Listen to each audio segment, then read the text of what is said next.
नमस्कार बंधुरा मंदिरे रान्नाघरे सकलके स्वागत जानाई। आज के आबार नतून एक रेसिपि निये हाजिर हये गेलाम। डिम पातुरी खेते किन्तु असाधारण एकदम कम समय दुर्दान्त एक रेसिपि डिम पातुरी। तार जोन्नो डिम कयेकटा सिद्ध करे माझखान थेके केटे नियेछि। गरम गरम भाते किन्तु डिम पातुरी दारुण लागे खेते, अवश्यई एकबार ट्राई करबेन, आशा करब आपनादेर भालो लागबे। तार जोन्नो एकटा पात्र निये नियेछि आर आगे थेकेई बेश दुटो মানে মিডিয়াম সাইজের আলু কুচিয়ে রেখেছিলাম, কুচিয়ে ভালো করে ধুয়ে নিয়েছি। এর মধ্যে দুটো বড় বড় পেঁয়াজ কুচি দিয়ে দেব।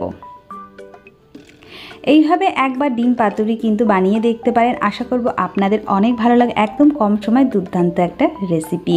এর মধ্যে দিয়ে দেব বেশ খানিকটা টমেটো কুচি দেওয়ার পরে দিয়ে দেব 1 চামচের মতো রসুন বাটা আর হাফ চামচের মতন আদা বাটা দিয়ে দেব। আর কিছু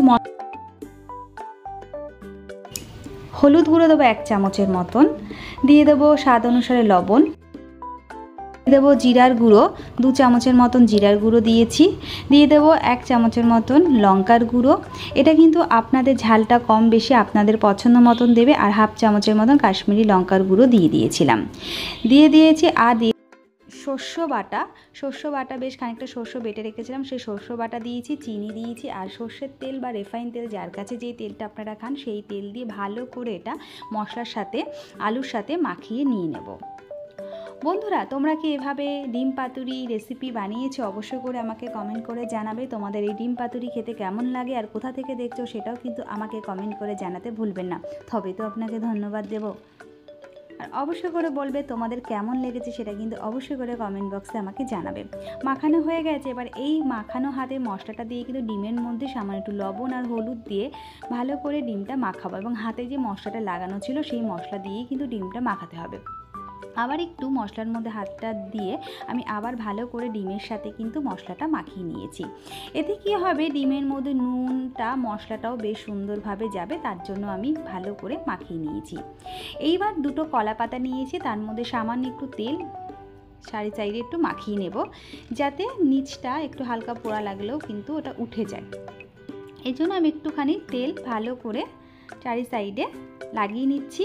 এরপরে যে আলুর সাথে যে মশলাটা মাখিয়ে রেখেছিলাম সেটা মাঝখানে একটু দিয়ে চারি সাইডে ডিমগুলো সাজিয়ে দিয়ে আবার কিন্তু আলুগুলো দিতে হবে। এইভাবে কিন্তু ডিমের এই পাতুরিটা ভালো করে সাজাতে হবে। যারা নতুন বন্ধুরা অবশ্যই করে চ্যানেলটা সাবস্ক্রাইব করে রাখার অনুরোধ রইল, পাশে থাকা বেল আইকনটি অন করে দেবেন যাতে নতুন নতুন ভিডিও আপনারা চটজলদি পেয়ে যান, একটু মিস না করেন। আমার কিন্তু ডিমগুলো সাজানো হয়ে গেছে, আর আলুগুলো যেটুকু বাদ বাকি আলু ছিল সেটাও একটু সাজিয়ে দেব। আর সামান্য পরিমাণে জল ওই গামলা যে পাত্রে নিয়েছিলাম সেই পাত্রে সামান্য একটু জল দিয়ে মশলাটাকে ধুয়ে এই ডিমের মধ্যেই কিন্তু দিয়ে দেব। এই ডিমের মধ্যে সামান্য একটু জল দিয়ে যাতে আলুটা সিদ্ধ হয়ে যায়।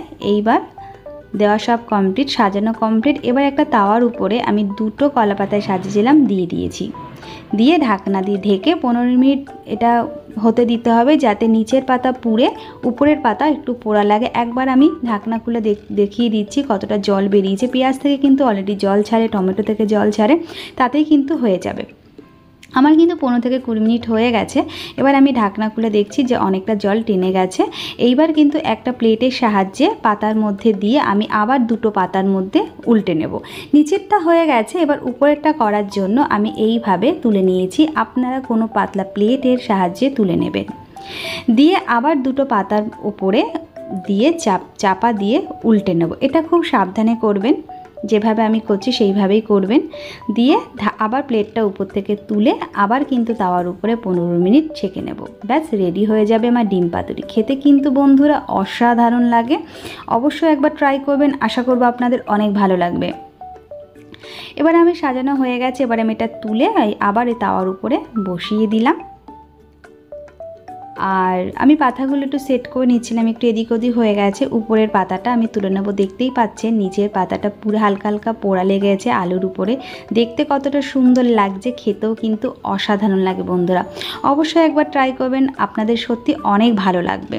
এবার কিন্তু আমি 15 মিনিট আবার কুক করতে দেবো, যে নিচের পাতাটা পুড়ে আবার উপরের পাতাটা পোড়া লাগলে রেডি হয়ে যাবে আমার ডিম পাতুরি। অবশ্যই আমার ডিম পাতুরি রেডি হয়ে গেছে, দেখতেই পাচ্ছেন নিচের পাতাটা পুড়ে উপরের পাতায় পোড়া লেগে গেছে। অলরেডি আমার ডিম পাতুরি রেডি। বন্ধুরা বন্ধুরা, তোমাদের এরকম ডিম পাতুরি খেতে ভালো লাগে সেটা কিন্তু অবশ্যই আমাকে কমেন্ট করে জানাবে, আর কেমন হয়েছে সেটা কিন্তু কমেন্ট বক্সে কমেন্ট করতে ভুলো না কিন্তু। আজকের মতন টাটা, দেখা হবে অন্য এক নতুন রেসিপি নিয়ে। ভালো থাকবে, সুস্থ থাকবে।